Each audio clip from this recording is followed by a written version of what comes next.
pada hari Jumaat, kita di antara benda yang disunat, digalakkan kepada kita ialah membaca suratul Kahf, surah Kahfi.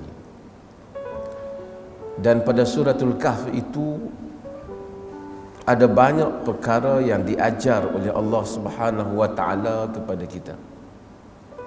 Diajar Nabi-Nya Muhammad sallallahu alaihi wasallam, dan dengan sendirinya dia mengajar kita. Antara perkara yang diajar kepada Nabi dalam suratul Kahf, Allah menyatakan, "Wasbir nafsaka ma'al ladzina yad'una rabbahum bil ghadati wal 'ashi yuriduna wajhah wa la ta'du 'ainaka 'anhum turidu zinatal hayatid dunya wa la tuti' man aghfalna qalbahu 'an dzikrina wattaba'a hawahu wa kana amruhu furuta." Wasbir nafsaka ma'al ladzina yad'una rabbahum bil ghadati wal 'ashi. Sabarlah dirimu bersama dengan orang-orang yang menyeru Tuhan mereka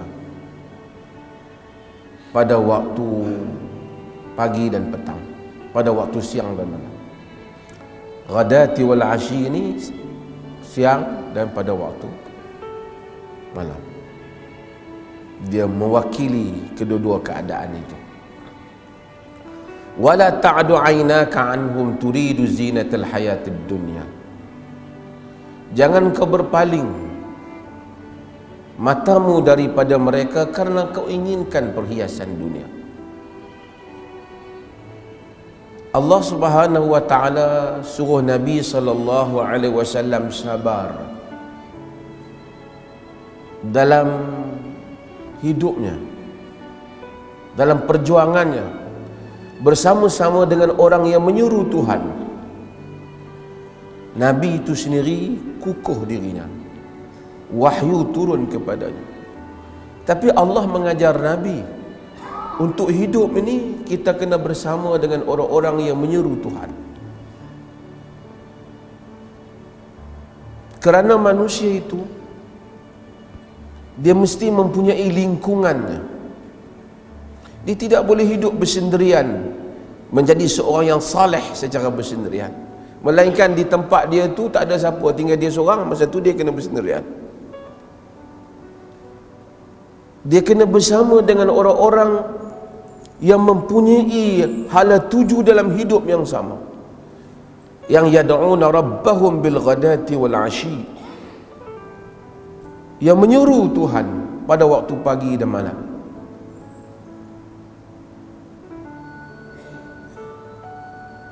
Sebab itu ini adalah salah satu perkara yang penting di dalam hidup ini. Di dalam kita nak mengislahkan diri kita, nak jadi orang baik mudah-mudahan. Kerana kita ni lemah.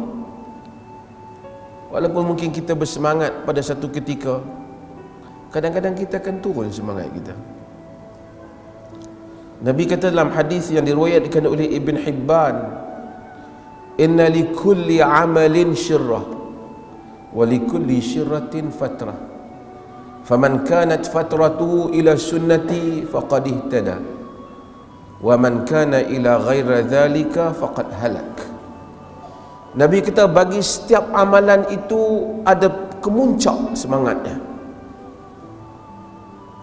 Semangat kita beramal, semangat masa mula-mula dapat semangat Islam kuat kita. Tapi bagi setiap yang atas itu dia akan turun ke bawah. Lama-lama kita rasa lemah kita. Nabi kata siapa yang ketika dia lemah itu dia masih lagi terikat dengan sunnah Nabi, maka dia selamat. Siapa yang masa dia lemah tu dia terkeluar daripada sunnah, faqad halak, maka dia musnah. Saya ingin berpesan pada diri saya dan pada saudara-saudara sekalian, Tuhan dan Quran dan Nabi ajar hidup berjamaah, bukan masuk organisasi, berjamaah dengan orang yang baik. Kena cari orang saleh nak berkawan. nak berjumpa, bersembang boleh dengan ramai, tapi nak manusia penting dalam hidup kita, orang saleh. Kita baca hadis cerita yang dia bunuh 99 orang. Semua orang hafal hadis tu. Kemudian dia tanya, fahal li min taubah, ada tak bagi aku taubat? Dia tanya kepada kaki ibadat yang tak ada ilmu, banyak ibadat tapi tidak berpengetahuan. Dia kata, lah, tak ada, bunuh 99 orang, mana Tuhan nak ampun? Faqatalahu, dia bunuh orang tu jadi 100 dalam hadis yang kita tahu. Kemudian dia jalan lagi, oleh kerana ada niat nak taubat. Ini keajaiban hidup. Niat yang baik akan menang dalam hidup kita. Sebab itu kita kadang-kadang hairan dengan hamba-hamba Tuhan. Di kalangan hamba Allah tu nampak macam ke arah baik, tapi dia penyudah dengan tidak baik. Ada orang nampak macam teruk, tapi dia penyudah dengan baik. Kerana kita hanya nampak zahir, kita tidak tahu niat. Apa yang tersimpan dalam dada dia.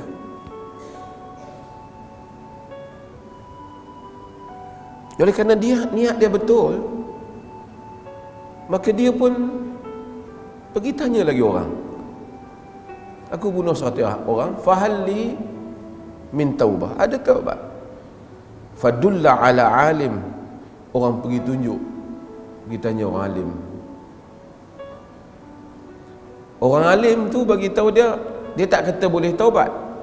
Dia kata, wa ma yahulu bainaka wa bainat taubah, apa yang menghalang antara engkau dan taubat? Maksudnya taubat tak ada yang menghalang. Maksudnya kalau kau dosa lebih besar daripada ini pun tidak ada yang menghalang taubatmu. Tapi dia bagi satu petua. Dan banyak orang yang baca hadis, dia terlepas pada petua ini, dia hanya ambil bab taubat itu sahaja. Dalam hadis tu dia kata, orang alim ni kata kepada dia, intaliq ila ardi kaza wa kaza fa inna biha unasan ya'buduna Allah fa'budillaha ma'ahum wa la tarji' ila ardika fa innaha ardusu. Kamu pergi ke tempat sekian-sekian, kerana di sana ada manusia-manusia yang mengabdikan diri kepada Allah. Kamu abdikan diri kepada Allah bersama dengan mereka. Jangan kamu balik ke bumi kamu, jangan kamu balik ke negeri kamu, kerana dia adalah negeri yang jahat. Maksudnya apa? Maksud nak jadi orang saleh tak cukup dengan taubat. Kena pergi cari tempat yang sesuai untuk hidup. Kalau tempat tak berdosa, yang berdosa manusia, yang berdosa kita, maka kita kena wujudkan lingkungan yang betul untuk hidup kita. Maka kita kena tanya siapa teman kita. Kita mengenali manusia dengan kita berteman, mungkin sekali, kita 2 kali. Sebab tu salaf menyuruh kita bermusafir untuk mengenal manusia. Mewujudkan lingkungan yang betul. Sahabat saya siapa? Siapa bawa kita mari masjid? Siapa bawa kita salat?